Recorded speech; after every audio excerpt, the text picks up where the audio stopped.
कौन है?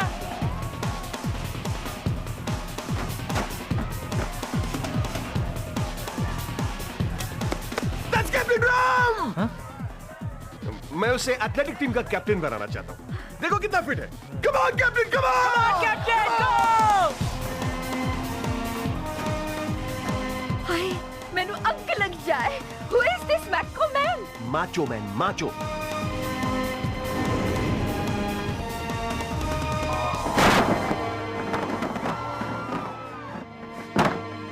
अबे ये राम तो रामबो निकला। Look at him move.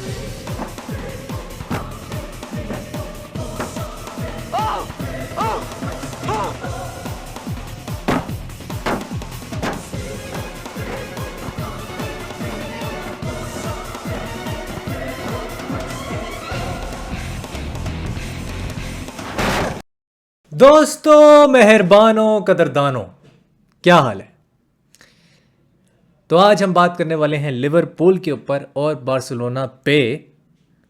लेकिन उससे पहले मैं बताना चाहता हूँ लाइव सेशन होगा आज मैनचेस्टर यूनाइटेड और मैनचेस्टर सिटी वाले मैच के ऊपर। टेक्टिकल बोर्ड पे बात करेंगे, साथ में मिल के बैठ के बात करेंगे, चर्चा होगी। तो तकरीबन 8 या 9 बजे मैं वो करूँगा। तो do stick to it and do watch out for that. And आ जाते हैं हम लिवरपूल के ऊपर।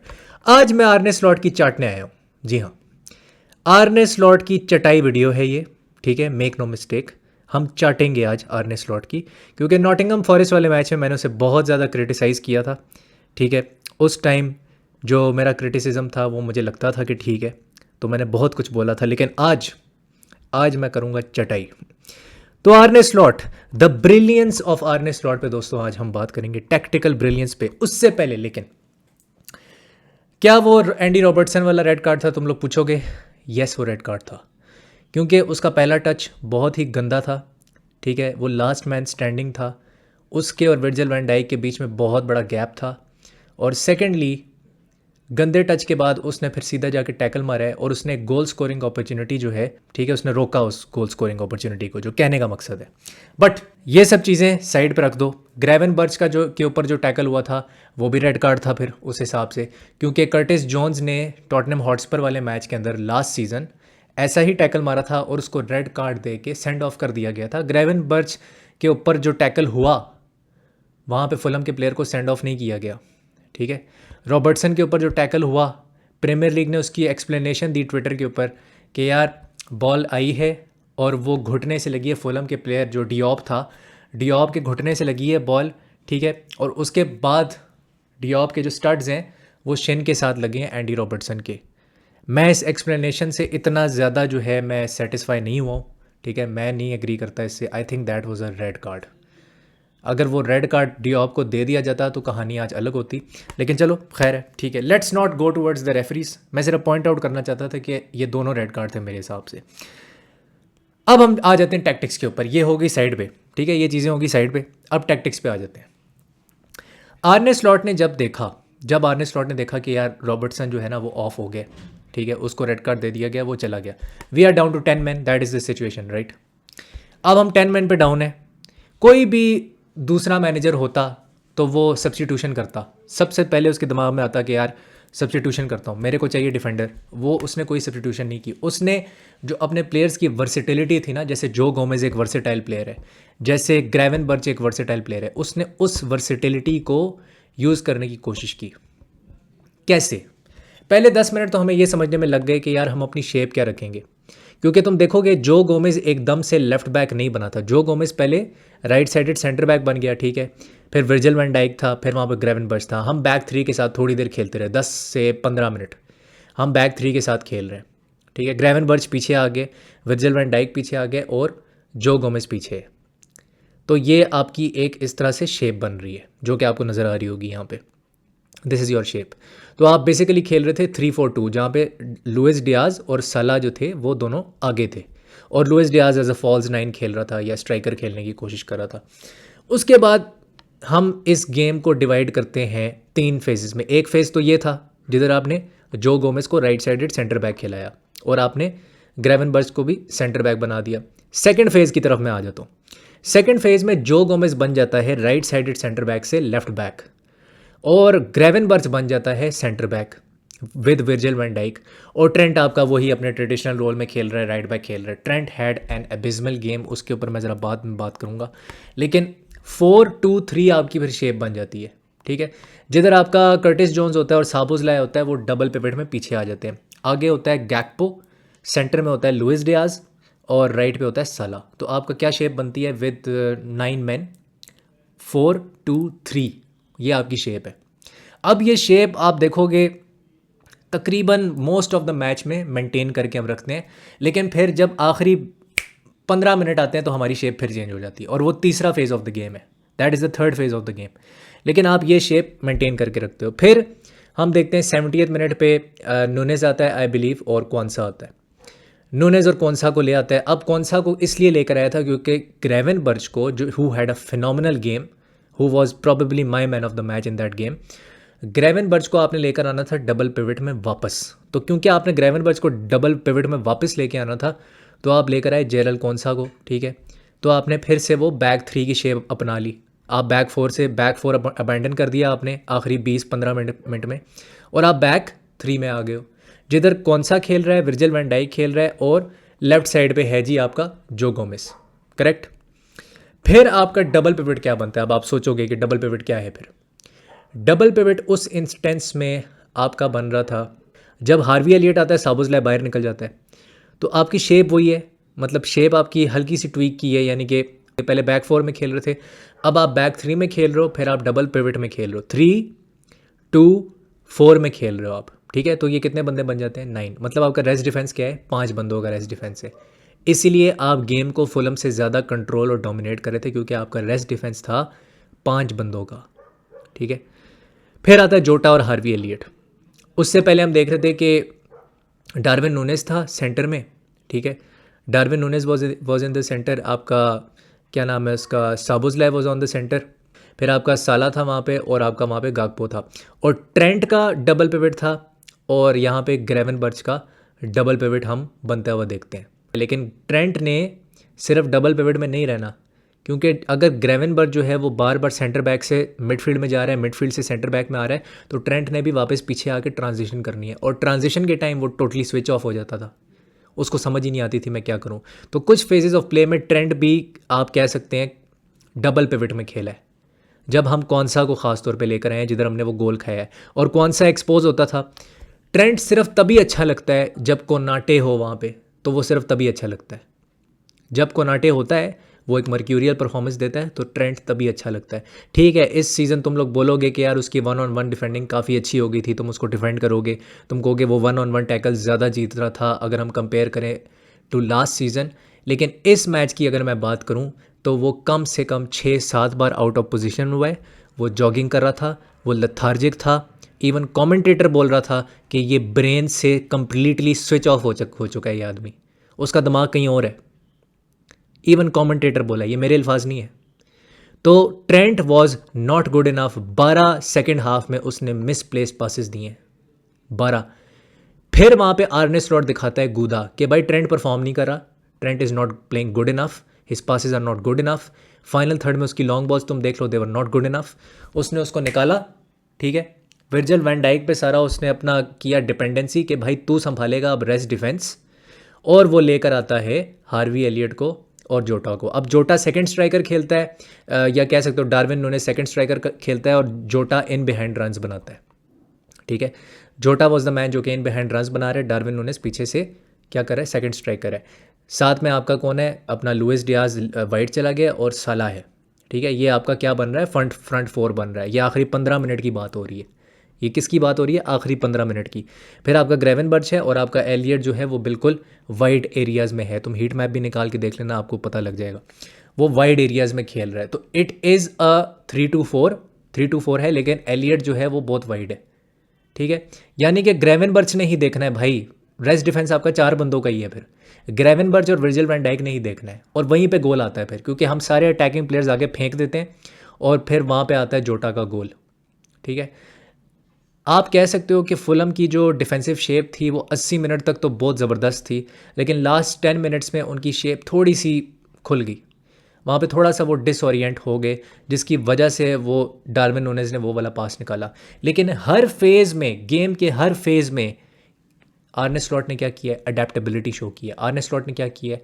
आर्ने स्लॉट ने शो किया है कि कैसे अपने सब्स्टिट्यूट्स को यूज़ करना है, कैसे गेम के स्टेट के हिसाब से अपने टैक्टिक्स को यूज़ करना है, और कैसे अपने ट्रम्प कार्ड्स को फेंकना है मैदान के अंदर, और उनको मैक्सिमाइज कैसे करना है, उनकी स्ट्रेंथ्स को, और उनको यूटिलाइज कैसे करना है। Gravenberch was in this game, मेरे लिए he is the player of the season after this game for Liverpool. Salah did not have a good game, Salah did not have a good game. उसने फिर भी assist निकाल के दी, लेकिन उसकी game overall तुम देखोगे इट वॉज नॉट, मेरे लिए भाई, मैं अनपॉपुलर ओपिनियन दे रहा हूँ, Gravenberch is the player of the season for Liverpool. Probably in the Premier League as well वो बन सकता है। जिस तरह से वो खेल रहा है अभी, उसको नज़र ना लगे, लाइक मेरे पास अल्फाज नहीं है, ठीक है, मेरे पास अल्फाज नहीं है। मैं अभी से उसको साक्षात Premier League player of the season बना देना चाहता हूँ, वो है मेरे लिए। तो ये इस तरह से ट्वीक्स किए हैं tactically, this is how he made the tweaks. Antony Robinson की तारीफ़ किए बगैर मैं नहीं जाऊँगा। एंटनी रॉबिन्सन को लिवरपूल को साइन कर लेना चाहिए दोस्तों, मुझे ऐसा फील होता है।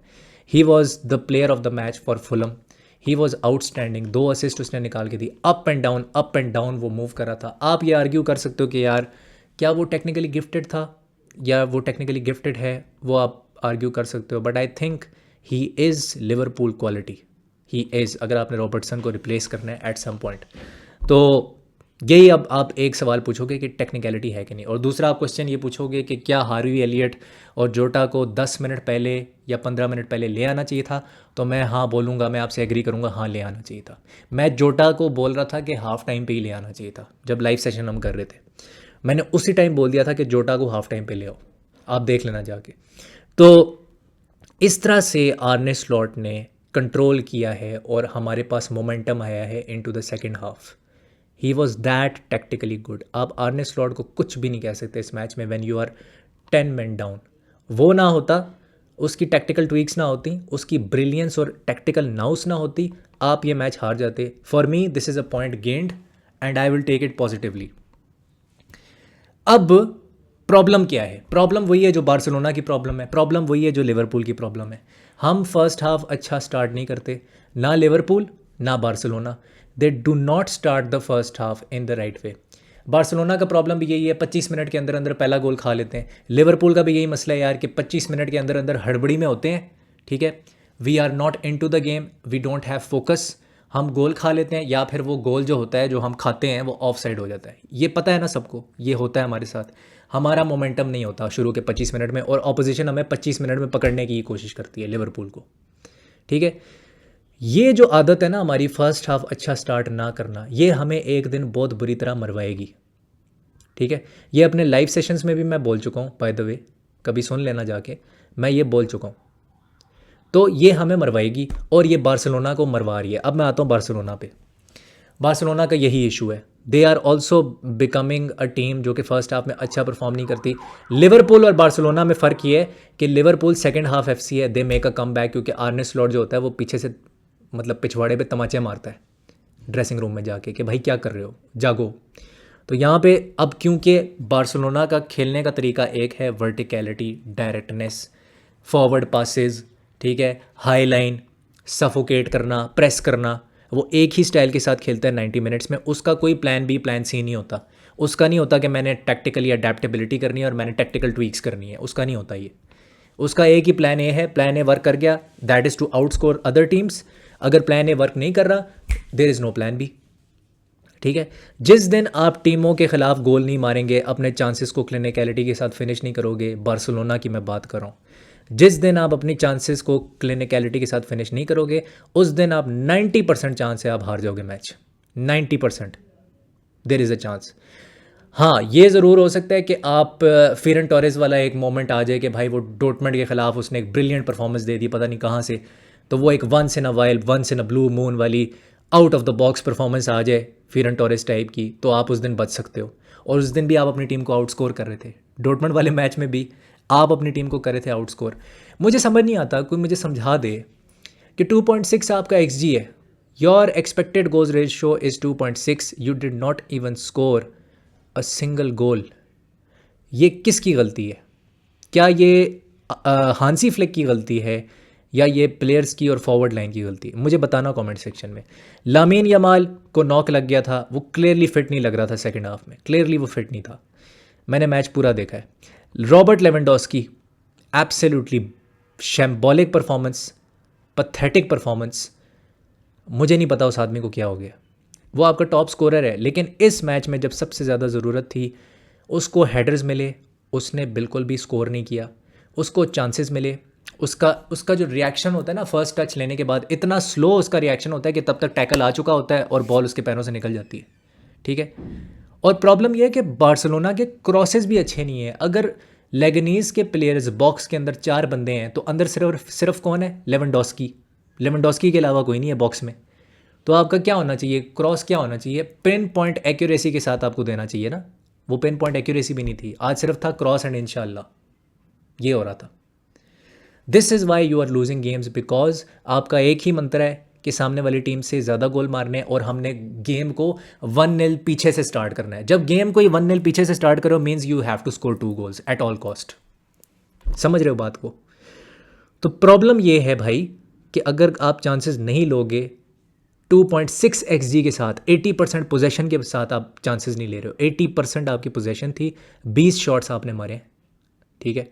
और मैं तुम्हें कसम से, खुदा की कसम मैं तुम्हें बता रहा हूँ, अगर ये 120 मिनट का मैच होता या 150 मिनट का भी मैच होता, बार्सिलोना गोल ना मारती। पेड्री की तारीफ मैं करना चाहता हूँ, he was absolutely mercurial, world class उसकी परफॉर्मेंस थी।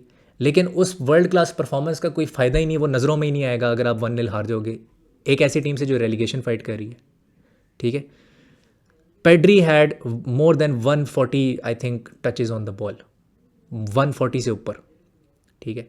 उसके पासेस देख लो, उसकी पास एक्यूरेसी देख लो, उसकी क्लास देख लो, जिस तरह से उसने आज बॉल की है, और उसने वर्टिकल पासेस जिस तरह से निकाले हैं, की पासेस निकाल के आपको दिए हैं फाइनल थर्ड में, और आपने उन फाइनल थर्ड को हाफ स्पेसेस के अंदर हग दिए। राफिनिया ने हगा है हाफ स्पेसेस में, लेवेंडोस्की ने हगा है हाफ स्पेसेस में, और डैनी ओल्मो ने तो भाई चड्डी उतार दी है बार्सिलोना की। इस किस्म की घटिया परफॉर्मेंस, इस किस्म की वाहियात परफॉर्मेंस डैनी ओल्मो ने दी है कि मैंने एक्सपेक्ट नहीं किया था कि डैनी ओल्मो इस तरह की परफॉर्मेंस देगा। तो आपके जो मेन प्लेयर्स हैं वो चलना बंद हो जाते हैं, उनका दिमाग जो है वो चलना बंद कर देता है। तो आप कैसे हर मैच में हांजी फ्लिक को कहोगे कि यार तुम्हारी गलती है? Sometimes the players should be taking the responsibility as well. हांजी फ्लिक अपना स्टाइल कभी नहीं बदलेगा, ये बार्सिलोना को पता था, उसको साइन करने से पहले पता था कि हांजी फ्लिक अपना स्टाइल कभी नहीं बदलेगा, ठीक है। मेंस के प्लेयर्स को उसके मंत्रा में अडेप्ट करना पड़ेगा, it's as simple as that. तो ये चीज़ है। तो ये थी मेरी आज की video. It seems like Atletico Madrid is going to win the La Liga, अभी तो ऐसे ही लग रहा है, लेकिन लेट्स सी कि क्या होता है। I will see you soon. अगर वीडियो पसंद आई है तो लाइक करना, शेयर करना, सब्सक्राइब करना। हस्ता ला विस्ता।